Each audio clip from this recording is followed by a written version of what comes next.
Their mother's name was Nadia. She was the kind of woman who made everyone around her feel like they had more time than they actually did. She never rushed a conversation. She never made you feel like a burden. She had this plot of land she'd bought years ago, saved for it quietly in small amounts, the way she did everything important. And sometimes, on weekends, she'd take her children there and just sit. Plastic chair, thermos of chai, nothing on that land except grass and a few old trees and the broken boundary wall on one side. She'd watch Rayan and Sara run around, and she wouldn't say much, just sat there like someone who had everything she needed. That land was hers, and eventually, when she was gone, it became theirs. But I'm getting ahead of myself. Rayan was the older one by 4 years. He became a doctor, not because anyone pushed him, just because he couldn't imagine being anything else. He was the type who called his mother every single evening, who remembered small things, who showed up, steady, responsible. Sometimes so focused on holding things together that he didn't notice when things inside him were quietly coming apart. Sara was different, sharper, more restless, built for the kind of rooms where you have to hold your ground or lose it. By 28, she was a shareholder in a logistics company. She wore blazers and had paint on her hands on weekends because she'd been painting since she was 7, and that wasn't going to change for anyone. She didn't do anything halfway, including loving people. Together, they were loud and funny and occasionally infuriating to each other in the specific way only siblings can be. You used the last of the milk and put the empty carton back in the fridge. I was going to replace it. Rayan, it's been 4 days. I've been busy. I'm a doctor. You're a doctor, not a saint. Go buy milk. That was them. Argument over in 3 minutes, forgotten in 5, back to normal without any formal resolution, because that's how it always worked between them. After their mother got sick, and then 11 months later died, they became each other's whole family. Their father had been gone since they were teenagers. There were no other siblings. It was just the two of them now, holding what was left. The grief was hard. There's nothing more to say about that. It was just hard. But they got through it together. Late-night calls that weren't really about anything. Texts just to confirm the other person was still there. That first year, they were closer than they'd maybe ever been, pressed together by loss the way people sometimes are. Then, Rayan met Sara. And for a while, that was fine too. Sara met Sara over dinner 3 weeks after Rayan called to say he'd met someone. She went in with an open mind and came out genuinely relieved. Sara was composed and intelligent and made Rayan laugh in a way Sara hadn't seen in a long time. A loose, unguarded laugh, the kind he'd lost somewhere in the years of residency and grief. On the drive home, Sara called him immediately. "She's good," she said. "I mean it." "Yeah?" He was trying not to sound desperate. "Yes, she's smart and she doesn't perform anything. I can see why you like her." "You're not just saying that." "Rayan, I told you within 30 seconds that I hated Cameron from your hospital batch. If I had a problem with Sara, I would tell you." He laughed. "Fair." "Be happy. You're allowed." And he was. And for a while, so was she. The wedding was beautiful. Sara cried in the front row, real tears, the embarrassing kind. She held her brother's face in both hands before he walked out and said, "Mama would have been so proud of you." And he had to look away before he came apart. The first year of the marriage was fine. Rayan and Sara still talked often. He'd call on his way to the hospital. She'd send him voice notes analyzing articles she'd read. because she could never just share something without also telling you what she thought about it. Things were normal. Then, slowly, they weren't. Nobody decides one day to come between two siblings. That's not how it works. It happens in small movements, small choices, small reframings. And by the time you can see the pattern, it's already done most of its damage. Sara wasn't a villain. I want to say that because I think it matters. She was a woman who had married into a very close family and perhaps felt, without fully examining it, that there wasn't quite enough room for her in it. And so she made room, not with cruelty, but with patience, with the slow, steady work of reshaping how her husband saw things. It started with impressions. She mentioned once that Sara had seemed a little dismissive at dinner. Rayan hadn't noticed it, but once Sara said it, he went back over the memory and looked for it. And once you look for something in a memory, you tend to find it. She said Sara never asked about Sara's family. True, in a narrow sense, but Sara hadn't asked because Sara had been private about them early on and had given short answers to early questions. That context was never part of the observation. She said softly one evening, "Sometimes I feel like she doesn't fully see me as part of this family, like I'm still being assessed." Rayan heard real hurt in his wife's voice. Why would he question it? "She's not like that," he said, but less certainly than before. "I know you see the best in her. That's one of the things I love about you." And that was it. No fight, no accusation, just a feeling left behind, like a smell that stays in a room after someone's left. Sara felt it before she could name it. His calls got a little shorter. He seemed distracted when they spoke, like part of him was somewhere else. Plans got canceled. Once was fine, twice was fine. The third time, she started paying attention. She called him one evening and said, "Is everything okay with us?" "What do you mean? Yes." "You seem distant." "I'm just tired. Work's been heavy." "It's not a work thing, Rayan." A pause. "I don't know what you want me to say." She wanted him to say, "I know, I felt it too. Let me tell you what's been going on." He didn't say that. He said he had to go. He said goodnight. She sat with the phone in her hand for a while after. She kept showing up anyway. Kept calling, kept making plans, kept sending those voice notes. When he pulled back, she leaned in. Not because she didn't notice the distance, but because everything in her refused to accept it. This was her brother. They had sat together on that land the night before their mother's surgery and not needed to say a word. You don't just let that go without a fight. But her persistence got reframed too. "She calls a lot," Sara said once. Not complaining, exactly, just noting it.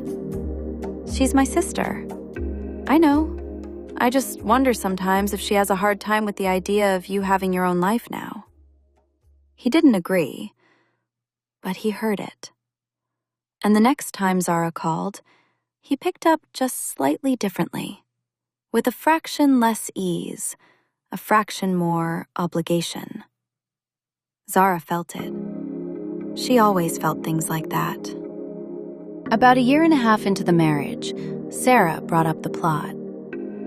They were talking about money, rent, savings, the abstract future shape of their life. And Sara said, "That land your mother left, have you thought about what to do with it?" "Not really. It's in a good area. Property value there has gone up a lot. Your half alone would be significant. It's both of ours equally." "Right, of course. But your share, If Sara agreed to sell, or even if she wanted to buy you out, it's real money, Rayan. We could stop renting. He didn't say much that night, but he thought about it. And Sara, in the weeks that followed, kept returning to it. Not pushing. She was never obvious about it. Just mentioning. Just framing. Your share. What you're owed. What your mother left you. Small repetitions of a particular idea. That this land was something he had a right to. Something that was his.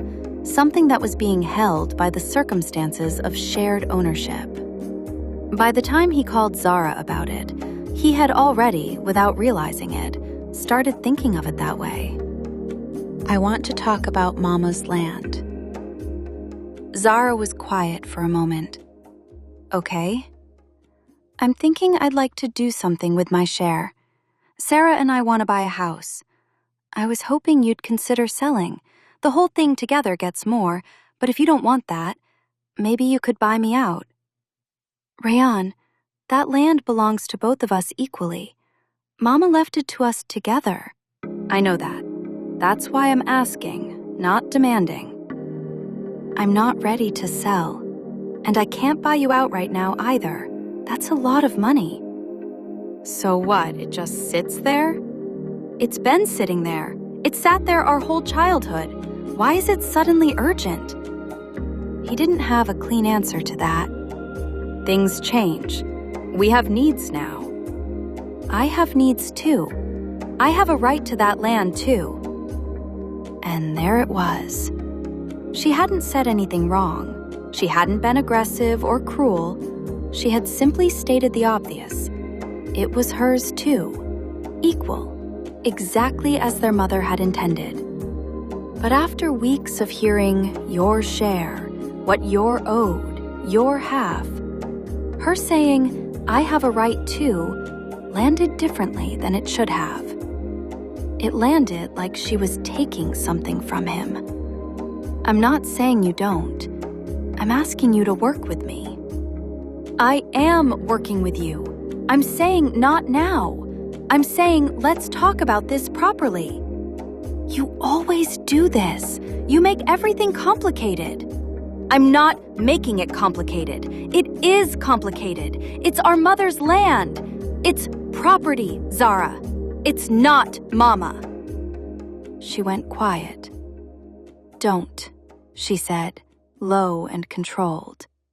Don't say that to me.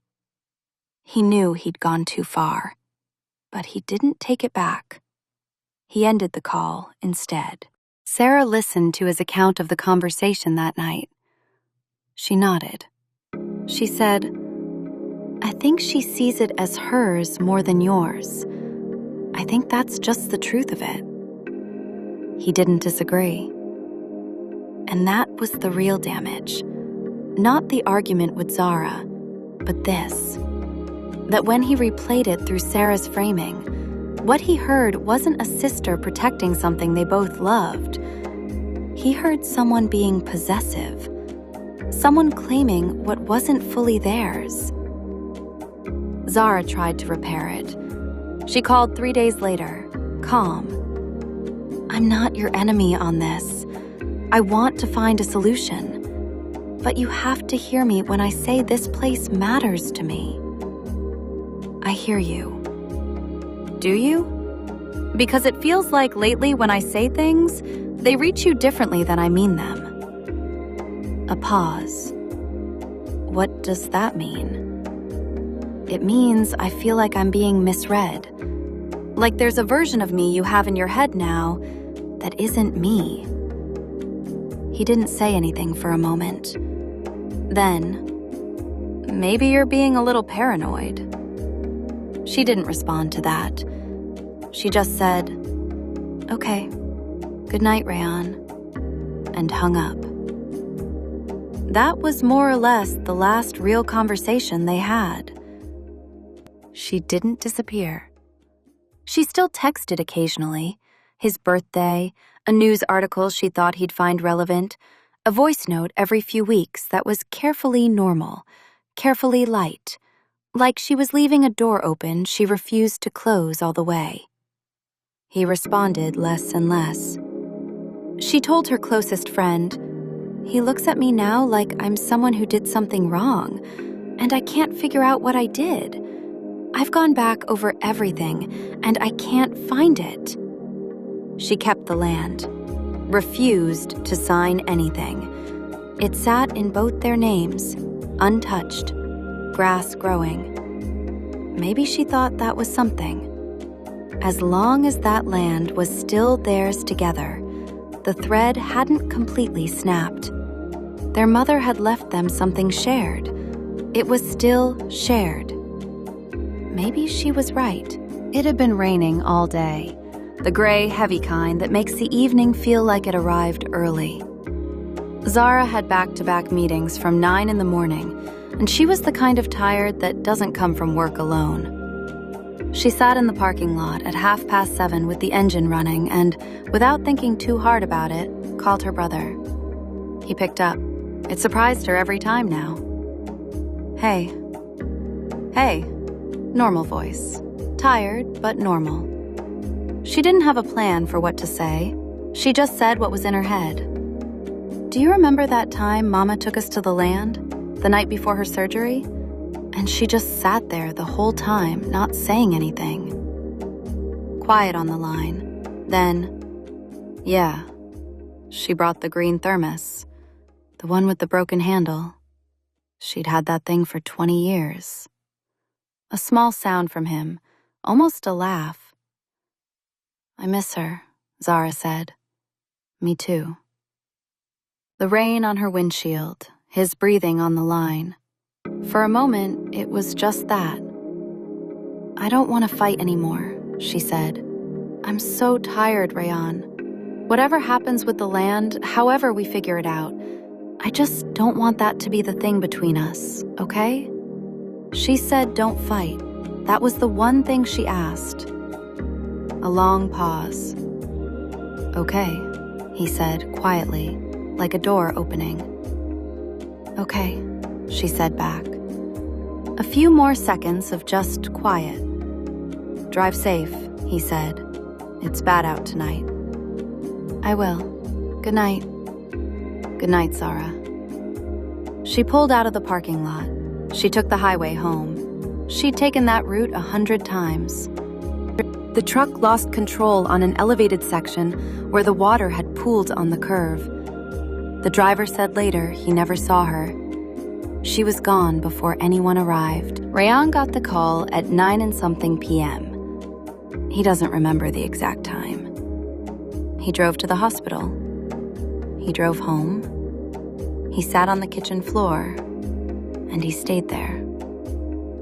Her last words to him were, "I just don't want that to be the thing between us." His last words to her were, "Drive safe." He didn't sell the land. He told Sara he wasn't going to. She said she understood. He wasn't sure she did. It didn't matter. He found the voicemails. There were so many of them. Her voice in those recordings was completely, painfully herself. Quick and opinionated and warm, asking if he'd eaten, telling him about her day, breaking down an article in far more detail than necessary, signing off with, "Call me back. Actually call me, don't just text." He sat and listened to all of them. What he kept coming back to was this. She had never once, in any of it, stopped being his sister. Even when he had made it hard.